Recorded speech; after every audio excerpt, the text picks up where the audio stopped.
এই ভিডিওটা হচ্ছে যারা পাহাড়ে ঘুরতে আসতে চাইছে তাদের জন্য বেসিক্যালি, কারণ যে আমি এই ভিডিওটা করতে যাচ্ছি যারা মানে পাহাড়ে বেসিক্যালি বাইক নিয়ে ঘুরতে আসতে চাইছে।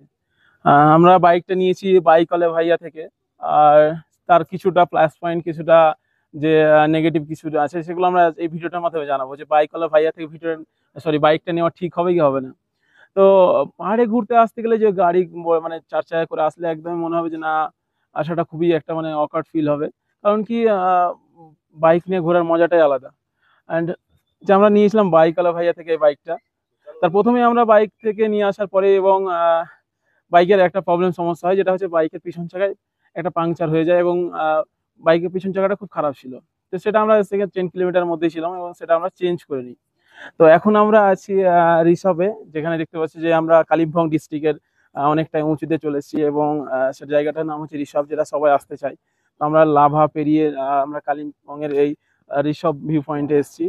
তো বাইকটা সত্যি কথা বলতে বাইকওয়ালা ভাইয়া থেকে নেওয়াটা, আমরা দুটো বাইক নিয়েছি, ওইদিকে একটা বাইক আছে অ্যান্ড আমরা এইটা।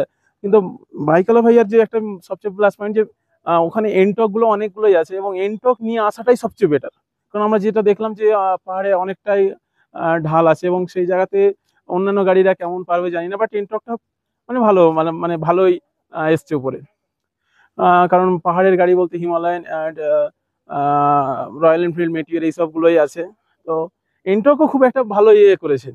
তো যাই হোক, যদি তোমরা চাও যে বাইকওয়ালা ভাইয়ার কোনটা কি প্রাইস আছে, আমাদের এটা কত পড়েছে, 825-এর মতো না, জিএসটি ধরে? জিএসটি ধরে ওই সামথিং। হ্যাঁ মানে 800, 800 অ্যাবভ, 820 মতো, 820 টাকা পার ডে এরকম জিএসটি অ্যাডেড করে আমার পড়েছে এনটকে। সেখানে রয়্যাল এনফিল্ডের কিছু আলাদা প্রাইস আছে। তো যারা মানে পাহাড়ে আসতে চাইছে তারা শিলিগুড়ি থেকে বাইকওয়ালা ভাইয়ার কাছে বাইকগুলো নিতে পারো।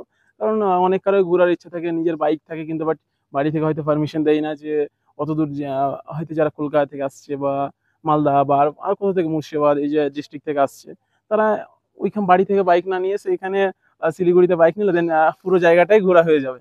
তো যাই হোক, আমরা মোটামুটি আজকে আমাদের ট্যুর কমপ্লিটের দিকেই।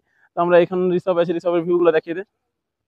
এইদিকে হচ্ছে রিসর্ট, এখানে রিসর্ট গুলো আছে, এসে বুকিং করতে পারবে। এবং এখানেও আমরা যেমন লাভাতে ছিলাম, লাভার কিছু একটা রিসর্টে, তো চাইলে তোমরা এই রিসর্ট লাভা থেকে মোটামুটি 10 কিলোমিটার এসে রিসর্টেও থাকতে পারবে। তো এই হচ্ছে রিসর্ট। আর আমার বন্ধু পিছন দিকে আছে, একটু ওদের দেখিয়ে দে সবাইকে। এই যে এটা হচ্ছে আমাদের মুজাফফর আহমেদ, আর পিছন দিকে আছে আবুল হাসান, সে ললিপপ খাচ্ছে এখন। যাই হোক, তোমরা বাইকওয়ালা ভাইয়া থেকে বাইকটা বুকিং করতে পারো।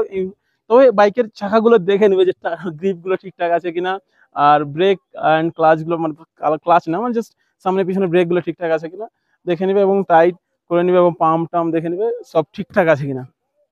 আর আর বাইকে তো মানে হ্যাঁ, আরেকটা যেটা বলার আছে, যে যে বাইকে যদি কোনো কিছু প্রবলেম হয়, যেমন যে বাইকের ইঞ্জিনের কোনো কিছু প্রবলেম হয়ে গেল, বা আর হয়তো স্টার্ট নিচ্ছে না, তো ওনারা বলেছে যে আপনাদের ওখানে যে কোনো একটা মেকানিক দেখাবেন, আমাদের কল করিয়ে দিবেন, এবং আমরা সেটা ঠিক করিয়ে দিব। এবং সেটা সেই পেমেন্টটা ওরাই করবে, মানে বাইকওয়ালা ভাইয়া থেকেই করবে পেমেন্টটা। বাট এক্সটার্নাল কোনো ড্যামেজ, যেমন পাংচার হলো বা মিরর কোনো কিছু, এটার জন্য একটা পে করতে হবে। বাট এমনি ইন্টারনাল কোনো কিছুই পেমেন্ট করতে হবে না। এবং পার ডে বাইকের মাইলেজ মোটামুটি 35 দিচ্ছে ইন্টারকে পাহাড়ের রাস্তায়। চাইলে তোমরা বুকিং করতে পারো, বুকিং অনলাইন বুকিং হয় বাইকওয়ালা ভাইয়া .com থেকে। ঠিক আছে, থ্যাংক ইউ।